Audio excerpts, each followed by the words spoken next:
Friends, आज जो मैं आपको द्रौपदी के विषय में बताने जा रही हूँ वो बात आपने शायद पहले कभी नहीं सुनी हो।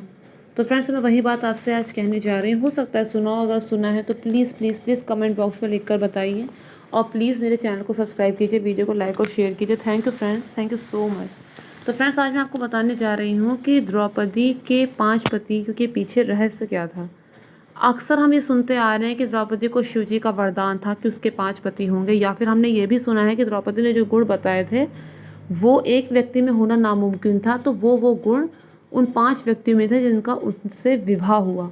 तो फ्रेंड्स, ये बात सही है, लेकिन ये बात पूरी तरह से सच नहीं है। द्रौपदी ने कुछ ऐसा भी किया था अपने पिछले जन्म में जिसकी वजह से उसे ये कष्ट भोगना पड़ा था। फ्रेंड्स, ऐसा कहा जाता है कि अपने पिछले जन्म में एक बार एक गौ माता के पीछे 5 नंदी जा रहे थे। द्रौपदी उन पर हंस दी, उसने परिहास किया। इस पर गौ माता रुष्ट हो गई और उन्हें श्राप दे दिया। फ्रेंड्स, अक्सर हम दूसरों का मजाक उड़ाकर बहुत ही ज़्यादा प्रसन्नता का अनुभव करते हैं कि हमें बहुत बड़ी खुशी मिल गई, लेकिन ऐसा नहीं होता फ्रेंड्स। अगर हम दूसरों का मजाक उड़ाएंगे, दूसरे को कुछ ऐसा कहेंगे, तो किसी न किसी जन्म में हमें उसका भुगतान करना पड़ेगा। फ्रेंड्स, आपने वो वाली स्टोरी तो सुनी होगी जिसमें भगवान श्री कृष्ण ने जब अजगर का उद्धार किया था, तो कैसे कैसे वो अजगर बना था। वो कोई देव था जिसे अपने कामदेव के समान सुंदर शरीर पे बहुत अभिमान था।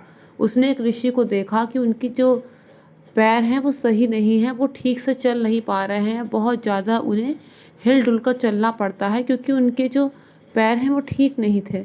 उनके जो पैर थे उनकी बनावट सही नहीं थी, जिसकी वजह से उन्हें बहुत ही ज़्यादा मतलब हिल डुल के चलना पड़ रहा था।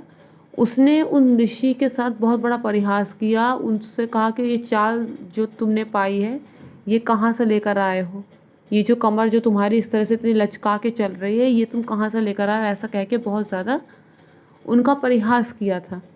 जिस वजह से पहले तो वो उसे टालते गए, उसके बाद वो बहुत ज़्यादा क्रोधित हो गए और उन्होंने उसे श्राप दे दिया कि तुम तो इससे भी ज़्यादा टेढ़े मेढ़े होकर चलोगे, अजगर बन जाओगे। लेकिन जब उसने क्षमा मांगी तो उनसे कहा कि जब भगवान श्री कृष्ण द्वापर युग में अवतार लेंगे तो वो तुम्हारा उद्धार करेंगे। फ्रेंड्स, अगर हमने इस जन्म में किसी को लंगड़ा कह दिया ना, तो किसी न किसी जन्म में हमें भी वो चीज़ होना पड़ेगा। इसलिए क्या ज़रूरत है किसी को कुछ भी कहने की, अपने काम से काम रखो। संसार तो एक वट वृक्ष की तरह है जिस पर हम आज हैं। हम इस वट वृक्ष पर रहने वाले बाकी लोगों को तभी तक जानते हैं जब तक हम इस वृक्ष में हैं। उसके बाद हम कहाँ किस दिशा में चले जाएंगे हमें कुछ नहीं पता। हमारा नाता जो है वो सिर्फ भगवान से है। अच्छा यही होगा कि हम अपना नाता सिर्फ भगवान से जोड़ें, ये फालतू के परपंच में ना पड़े। तो फ्रेंड्स, ये बात तो ये हुई कि द्रौपदी ने जो किया था उसकी वजह से उसे श्राप मिला, साथ ही उसने वरदान भी पाया था। ऐसा कहा जाता है कि द्रौपदी ने भगवान शंकर की तपस्या की थी और जब शंकर जी प्रकट हुए तो उसने कह दिया पति मिले पति मिले पति मिले, ऐसा 5 बार कह दिया। तो भगवान ने कह दिया एवं मस्तु, जैसे तुम चाहती हो तुम्हें 5 पति मिल जाएंगे।